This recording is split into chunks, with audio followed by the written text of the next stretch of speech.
ऐतिहासिक निर्णयों का एक सत्र है। ये छोटा सत्र है, रोने धोने के लिए बहुत समय होता है, करते रहिए। करीब 600 महिला सांसदों ने भी इस सदन की गरिमा को बढ़ाया है, दोनों सदन। Still we are waiting the hidden agendas. हम ये मांग करते हैं कि आपकी सरकार रहते हुए ये वुमेन रिजर्वेशन बिल को पारित किया जाए।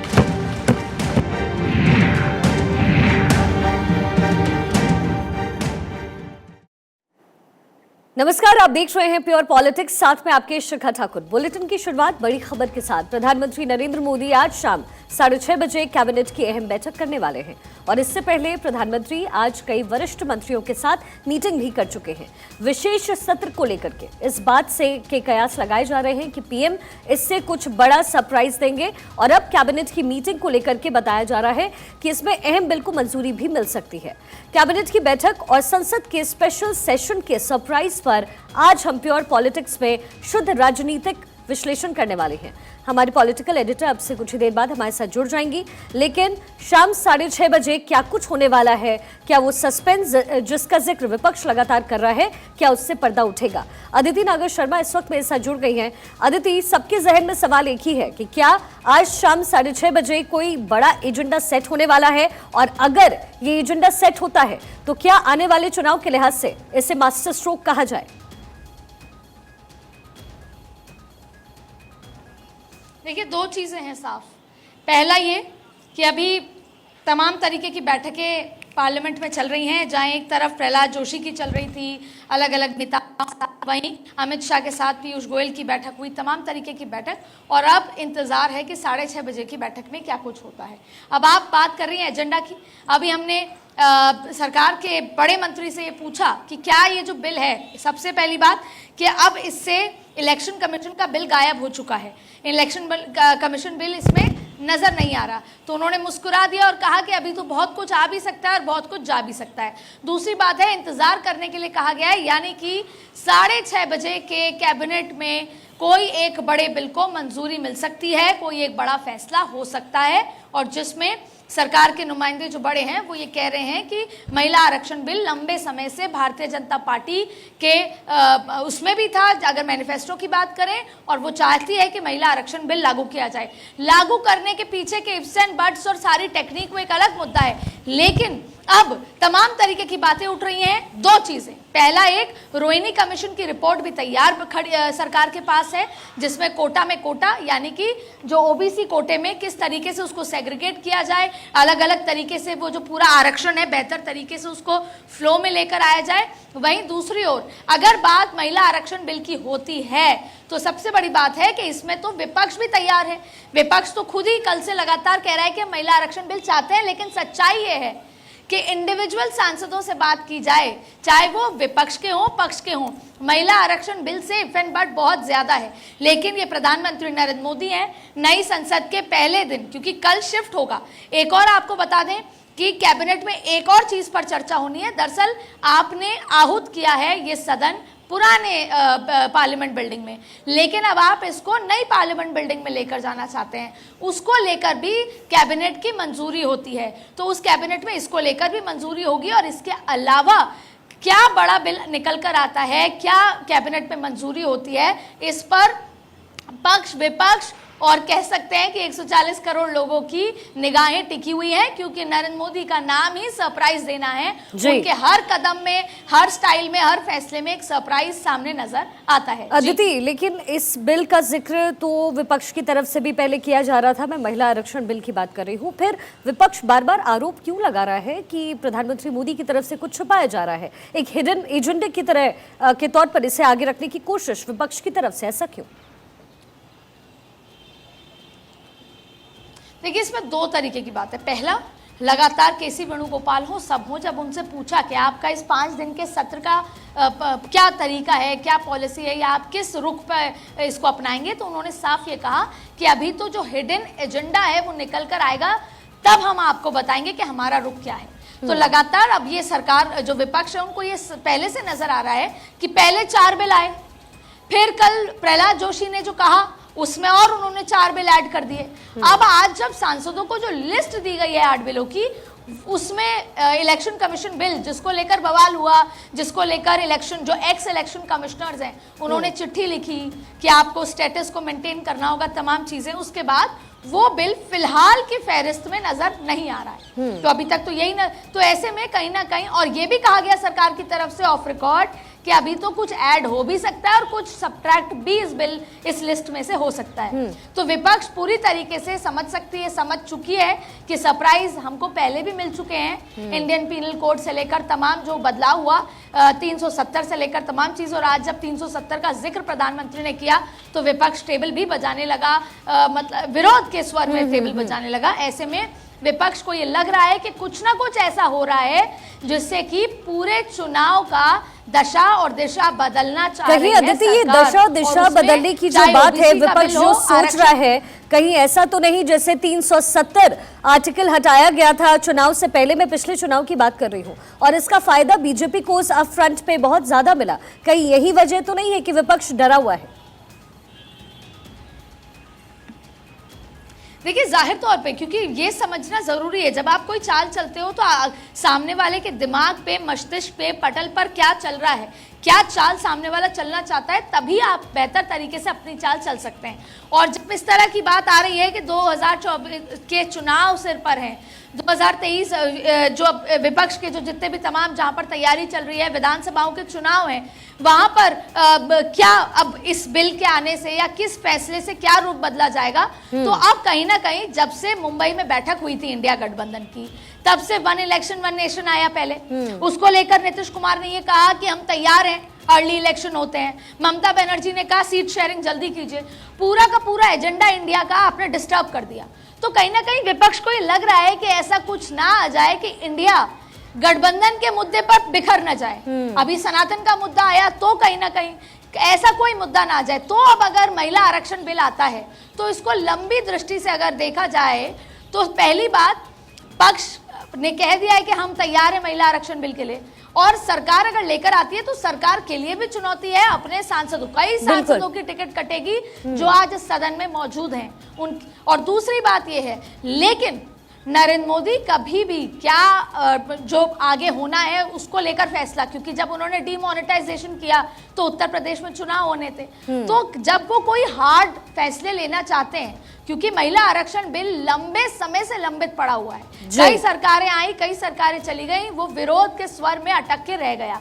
ऐसे में प्रधानमंत्री नरेंद्र मोदी ने अभी तक जो भी बिल पास, जो भी उनके बड़े फैसले, योजनाएं हैं, वो महिला सेंट्रिक रही हैं। ऐसे में अगर महिला आरक्षण बिल होता है तो ये ऐतिहासिक तो होगा ही होगा, इससे पूरा प्रोसेस भी, क्योंकि जी अदिति, आज 50 मिनट के भाषण में प्रधानमंत्री मोदी ने इस सत्र को ऐतिहासिक बताया है। आपसे इसके मायने समझे, लेकिन उससे पहले पीएम ने क्या कुछ कहा है संसद में, आपको सुनवा देते हैं। इस पार्श्वभूमि में संसद का इस सत्र, ये सही है कि सत्र छोटा है, लेकिन समय के हिसाब से ये बहुत बड़ा है। ऐतिहासिक निर्णयों का एक सत्र है। अदिति, अब इस वक्तव्य के मायने में समझना चाहती हूं, क्योंकि अब से पहले भी महिलाओं के हित के लिए कई सारे ऐसे बिल हैं जो लाए गए, प्रधानमंत्री मोदी ने उसकी अध्यक्षता की। क्या महिला बिल, आरक्षण बिल, ये लेकर आया जा सकता है? और उससे भी बड़ी बात और बड़ा सवाल ये कि क्या 2024 में इसका चुनावी फायदा वोट के रूप में पीएम मोदी को मिलेगा? बीजेपी को मिलता हुआ दिखाई दे रहा है। लैंडस्लाइड सपोर्ट जिसे बोलते हैं, क्योंकि देखिए देश में आधी आबादी महिलाओं की है, और आज भी किसी ना किसी स्तर पर महिलाओं को वो नहीं परोसा जाता जो जिसकी वो हकदार होती हैं। आज भी जब आंकड़े बताए कि 7,500 प्रतिनिधित्व आ गए, अभी तक प्रतिनिधित्व जो है लोग करके चले गए सांसद, लेकिन उसमें केवल 600 महिलाएं रही। लेकिन उससे पहले जो आपने अभी प्रधानमंत्री नरेंद्र मोदी का जो भाषण सुनाया, जिसकी एक लाइन उन्होंने कहा, भले ही ये छोटा है, ये जो संसद जो स्पेशल सेशन बुलाया ये छोटा है, लेकिन इसके मायने ऐतिहासिक होने वाले हैं, क्यों? पहली वजह कि हम ओल्ड बिल्डिंग से नई बिल्डिंग में जा रहे हैं। ये वो बिल्डिंग है जो भारत की सरकार ने उस तरीके से इसको देखा जा रहा है, ये वो ब्रिटिश काल की बिल्डिंग नहीं है। तो जब हम पुराने बिल्डिंग से निकलकर जो हमें याद दिलाता है मिडनाइट और तमाम बातें, कैसे हम आज़ाद हुए, कैसे हम जिए थे, और अब हम इस ऐतिहासिक बिल्डिंग में जा रहे हैं, तो अपने आप में ये छोटा सा स्पेशल सत्र स्पेशल हो जाता है, ऐतिहासिक हो जाता है। दूसरी बड़ी बात है कि अब प्रधानमंत्री मोदी क्या फैसला लेते हैं, पहला बिल इस संसद भवन में क्या होता है, ये भी जाहिर तौर पे उनकी बातों में क्लियर हो चुका। दूसरी बात, आपने कहा कि अगर महिला आरक्षण हो या ओबीसी हो, इन दोनों ही मुद्दों में आप सीधे देखिए, अगर 2013 की जनगणना के हिसाब से 54% ओबीसी वोटर्स हैं देश में, अब तो आज हम 2023 में जी रहे हैं, तो अगर उस लिहाज से जो इतना पुराना वो जो है, उस लिहाज से अगर देखा जाए तो पूरा का पूरा ओबीसी वोट बैंक बीजेपी के शिफ्ट हो सकता है। जो आज की तारीख में ओबीसी वोट बैंक जो है वो विपक्ष के साथ है। जो बैकवर्ड क्लास की राजनीति करते हैं वो विपक्ष है, आरजेडी है, कांग्रेस है। भारतीय जनता पार्टी हमेशा ब्राह्मण और बनिए की राजनीति करती थी। तो ऐसे में इसके अलावा एक और महत्वपूर्ण बात यह है कि अगर महिला आरक्षण बिल आता है तो आज भी वही पार्टी विधानसभा हो या लोकसभा हो जीतती है जहां पे महिलाओं का झुकाव होता है। तो अगर ऐसी स्थिति पैदा होती है तो नरेंद्र मोदी पूरे चुनाव का डिस्कोर्स बदल देंगे, चाहे फिर वो 2023 के हों या फिर 2024 के हों, पूरा का पूरा डिस्कोर्स बदल जाएगा। भले ही आपको लॉटरी निकालनी होगी, बहुत काम बढ़ जाएगा, किन सीटों पे महिलाएं लड़ेंगी, लेकिन नरेंद्र मोदी जब भी कोई फैसला लेते हैं तो उसकी तैयारी करके उसके साथ लेते हैं। और बिल्कुल इसका चुनावी फायदा भी अदिति जरूर मिलेगा। लेकिन भारतीय महिला आरक्षण बिल पर अदिति, क्या कुछ कांग्रेस का रिएक्शन है, वो भी अपने दर्शकों को सुनवा देते हैं। अब ये मांग करते हैं कि आपकी सरकार रहते हुए ये वुमेन रिजर्वेशन बिल को पारित किया जाए। ये हमारी देशवासियों की मांग है। मुझे लगता है कि आप हमारी बात। और महिलाओं की भागीदारी पर प्रधानमंत्री मोदी की तरफ से क्या कुछ कहा गया है, वो भी पहले आप सुन लीजिए। संख्या कम थी, लेकिन धीरे धीरे माताओं बहनों ने भी इस सदन की गरिमा को बढ़ाया है। इस सदन के गरिमा में बहुत बड़ा बदलाव लाने में उनका योगदान रहा है। आदरणीय अध्यक्ष जी, प्रारंभ से अब तक एक मोटा हिसाब लगाता था, करीब 7,500 से अधिक जनप्रतिनिधि दोनों सदनों में मिलाकर के योगदान दे चुके हैं। इतने सालों में 7,500 से करीब ज्यादा। इस कालखंड में करीब 600 महिला सांसदों ने भी इस सदन की गरिमा को बढ़ाया है, दोनों सदन की। है कि सरकार और विपक्ष दोनों ही किसी मुद्दे को लेकर के सेम पेज पर हो, और महिला आरक्षण बिल एक ऐसा पेज नजर आ रहा है। तो ऐसे में क्या ये समझा जाए कि महिलाओं के अच्छे दिन आने वाले हैं?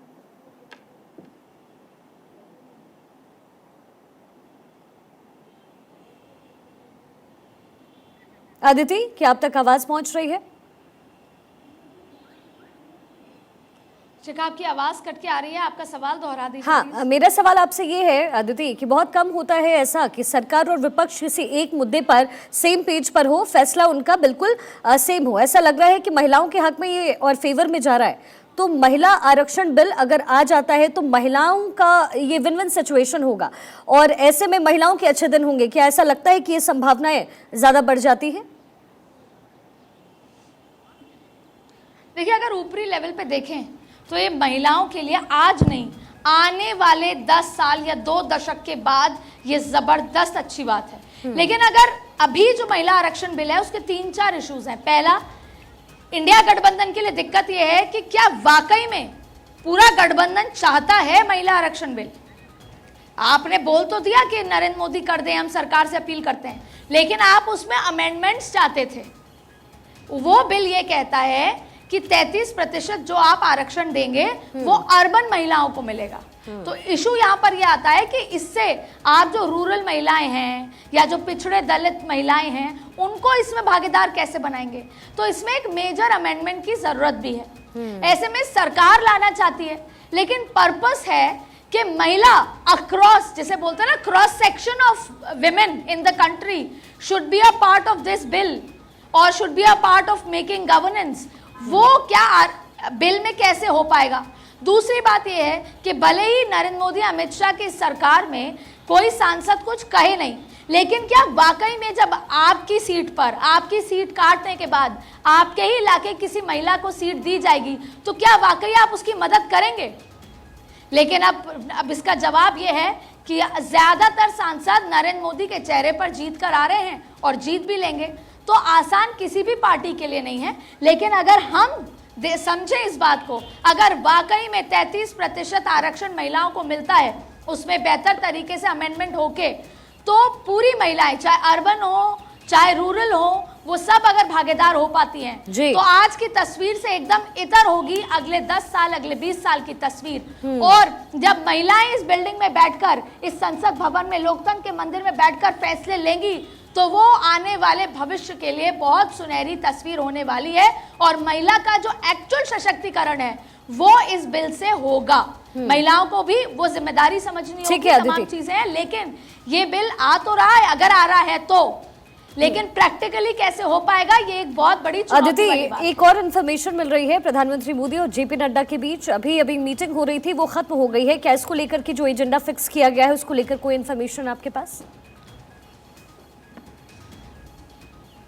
देखिए, पिछली जो अभी 2 घंटे में जितनी भी बैठकें हो रही हैं, चाहे अमित शाह के साथ हुई हो, चाहे प्रहलाद जोशी के साथ हुई हो, चाहे नरेंद्र मोदी के साथ हुई हो, जेपी नड्डा हर बैठक का हिस्सा है। अक्सर ये कहा जाता है कि नरेंद्र मोदी अमित शाह सरकार में फैसले लेते हैं क्योंकि सरकार की जो पार्टी है भारतीय जनता पार्टी, उसके राष्ट्रीय अध्यक्ष जेपी नड्डा, तो हर इंपॉर्टेंट फैसले का वो भागीदार होते हैं और उनसे डिसीजन मेकिंग होता है। इसीलिए जब जेपी नड्डा की लगातार मुलाकात चल रही थी तो यही कहा जा रहा था कि कोई बड़ा फैसला है जो इन तीनों को पता है और वो चर्चा में चल रहा है, और अगर चौथे कोई हैं तो फिर वो पीयूष गोयल, फिर फर्दर संसदीय कार्य मंत्री हुए, कानून मंत्री हुए इवेंचुअली। लेकिन कुछ जरूर महत्वपूर्ण होने वाला है अगले 4 दिनों में या अगले 40 मिनट बाद, बहुत महत्वपूर्ण जो जाहिर है। अदिति, बहुत बहुत शुक्रिया। अदिति, माफ कीजिएगा, वक्त की थोड़ी सी कमी है। बहुत बहुत शुक्रिया आपका हमारे साथ जुड़ने के लिए।